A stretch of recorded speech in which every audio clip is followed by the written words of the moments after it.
Hey guys, welcome to another episode of Earth and Body Healing. Today I want to talk to you about growing tomato plants without stakes. Not saying that growing them with stakes is a bad thing, but nature always provides us with an answer of how it likes to preferably grow things, so we can use that to our advantage. So firstly I would think of determining what sort of a plant it is. If it's like a passion fruit or a pea or a bean or a pumpkin, they grow and they have these little tentacles on them, and the tentacles reach out and grab onto anything and climb up and around. But tomato plants, they don't have little tentacles, so they're more of a runner. But then they like bunching together too. So what does that tell us? That tells us that they're more of a runner, but they like to grow up around other shrubs and bushes and trees and push off them. So they like to be in a dense environment. So if you have a look at this patch here, we've had this is last season's crop. This is seeds from last season's crop. We haven't planted a single seed this year.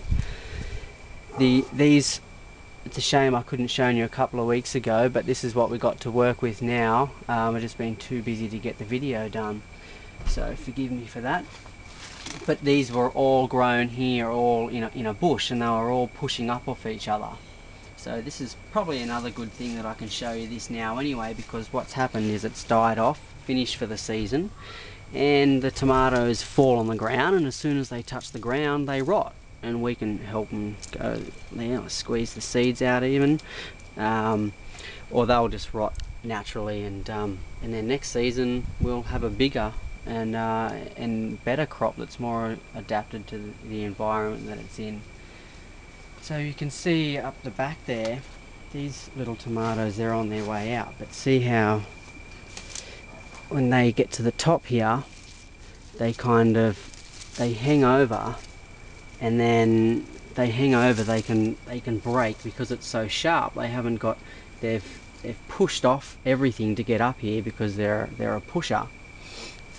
And then once they've got to the top, they bend over and they break, and it shortens the life of the tomato plant. And as you can tell by them being kinked, that they're not going to receive the nutrients and water and everything they need, and they're just going to die off quicker. But these ones have done pretty good. I mean, you can see how beautiful and red they are. We've been eating off this garden like crazy for quite a while now. The tomatoes have just been beautiful. But over this side here too is another example. If you grow them up onto a stake or onto something with a sharp edge, where they haven't got bushes and shrubs to push off each other. We've grown them here.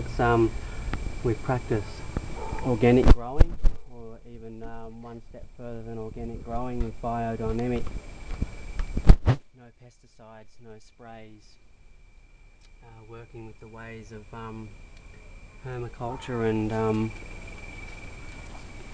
the laws of nature. So I'll give you a look at this little tomato bush down here. This is an example of what I'm talking about, where they like something to push off against. So you can see they come out of the ground here, they go up in a wave, they come back down, they come up again in another wave, and they'll keep doing that. So imagine, and these are only like 2 or 3 tomato plants here that are growing outside the bed. And look at the way the tomatoes are held up off the ground. Like there's just nature just knows. It has a way, and this is its way how the tomatoes like to grow.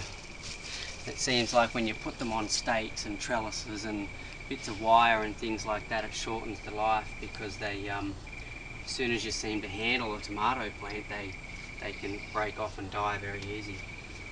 So these are only tiny little tomatoes, these ones, but they're beautiful as well. They're beautiful and red, and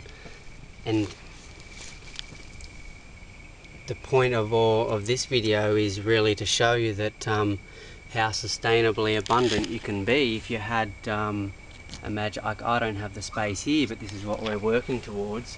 If you had a 5 metre by 5 metre tomato crop where the tomatoes just ran wild in their patch, then could you imagine how abundant tomatoes would be that would grow off that patch? And you wouldn't need to plant more tomatoes every season, because the old ones, they just fall off into the patch and the seeds regrow again next season, and except more. Every season you get more and you don't have to plant a thing, which is working with permaculture in making it as easy as you can for yourself, but getting the abundance.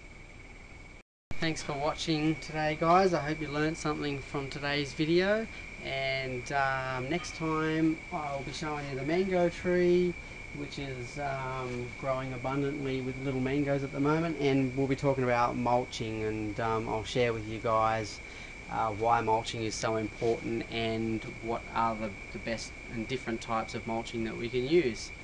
So until next time, I'll see you then. Thanks for watching. Bye.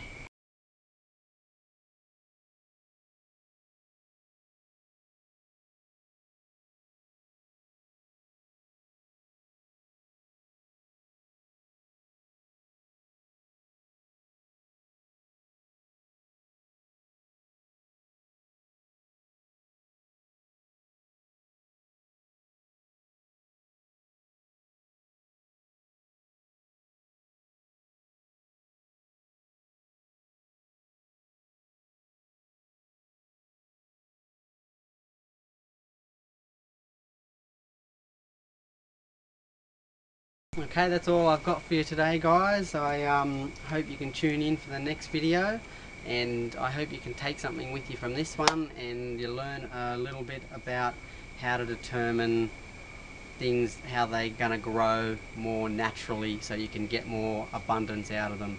And next issue, I will go over the mango tree with you, and we'll be talking about mulching and why it's so important and the different types of mulching.